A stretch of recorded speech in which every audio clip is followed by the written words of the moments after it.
always trying to find the good in everything when I can. But right now, we've had 3 games, tie game, 10 minutes to go.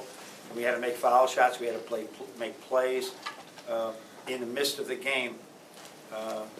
You know, I probably would not agree with this, but when you look back at it, you know, if we had some of the times we've played some much weaker teams, and we're up, we win by 30, we win by 30, we win by 30, and we don't really know what we know right now. Now, none of these 3 teams we've played probably are going to win the national championship, but at the same time, it gives us a great measure for ourselves to play under some duress and still win. So I think I saw, as I'm trying to figure this out, because our offense was awful today. And I think a lot of that has to do that we hadn't played a game of man offense since maybe our scrimmage a little bit, where it was we really played well with our offense, and it was just stagnant and not good, and the ball was sticking all over the place, and we got to trust it more, and we'll be much better at it. Allowing 14 points at halftime, I don't care who you're playing after halftime, is a stellar defensive job, and we're excited that we could do that. Mark? Coach, you mentioned you like playing games where your team is under duress. No, I don't like it. But when I look back at it, okay. I'm happy that we were able to do that. You know, what sort of things do you learn from games like these?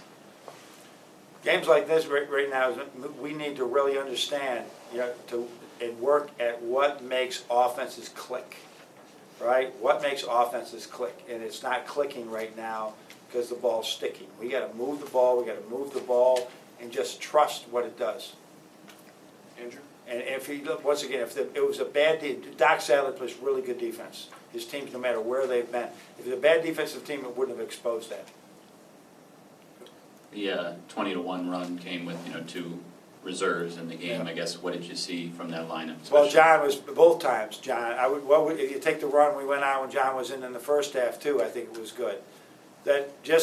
We just played and trusted what we were doing, and a whole lot of good things were happening there.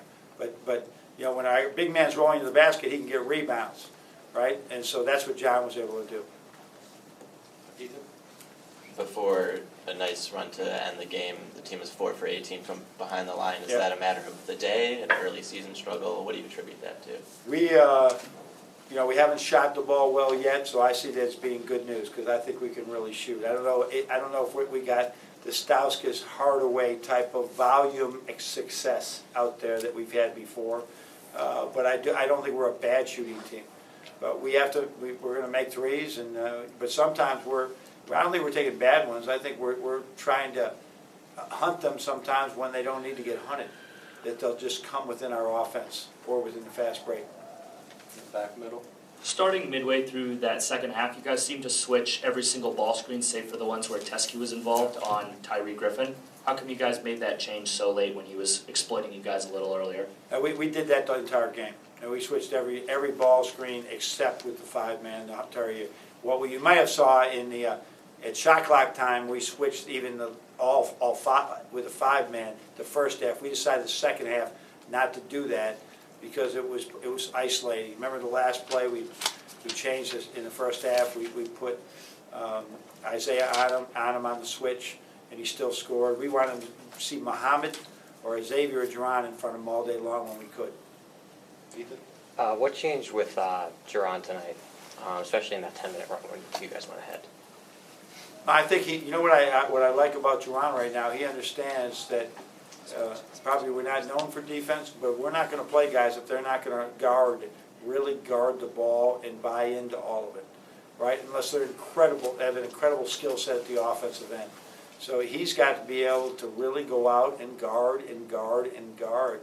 And he bought into that today, and it was a big change not big change, but that's the type of progress he's making with us right now. That he knows he wants to play minutes. Well, you're going to be in a situation where you need to go out there and really guard, and you'll get more minutes. On your right with Zach. You mentioned the 14 points in the second half. I think it was 6 in the first 10 minutes too. I mean, is there something in the second 10 minutes in the first half that maybe you saw differently with their defense? No, you know, let's face it. I think they made 9 points off just step-back threes in that first half, and those are really tough shots to defend. I mean, I don't know if anybody can defend a couple of their shots that they made. At one time, Duncan gave too much help on the corner three. Another time, the lefty was a step back. They're really hard. They're the last shot we want to take, but they're a shot clock shot, and sometimes they're going to go in. But number 5, Griffin, you know, this is his 4th year. He started at times for Oklahoma State. He's a little guy, but he's got some pop to his game. He was really good in the first half. Right in front with George. What do you attribute to Matthew's struggles tonight? Well, I don't know. I think probably with everybody. He wasn't the only one. I think that it was all about playing against a man-to-man for the first time and trying to, and they were going underneath every ball screen. They had a really low catch on the ball screen. All right, he'll get more used to that when we see it later on going on. Over here with Max. You said yesterday that you'd be reluctant to play some 2 big lineups. Yep. Just nights like tonight with John's performance make you reconsider That was a good statement to possibly consider that tonight. Once again, it depends. We'd have to have Mo would have to be able to guard a shooting 4. And I think that he's closer to that than he's been in the last 2 years. So it could happen. Depends on the opposition. Anything else? What'd you like from about John's performance tonight? You know what he's really doing is he is really pursuing rebounds. He was a guy that would box out and keep boxing out and take himself out of the play. And we got a hit and go get attitude with him. We also think he's a great passer, and now we want him to start the fade. You watch him. I want him, when he gets the rebound, I want him facing the other way so he can start the break. He's still learning those things. But his game, he just lets the game come to him, and his whole idea is, John, you don't need a whole lot of moves. Just catch it, keep it up, put it in. If he's over there, pivot, and put it on the other side. And but he can, if he just gets to the glass every time and gets to the glass, he's going to be able to clean up things like as well. So we'll pop him sometimes because he can shoot the 3. But his goal, like Mo, has got to be, I'm going to roll every time, and I'll occasionally pop. That's got to be their MO. James?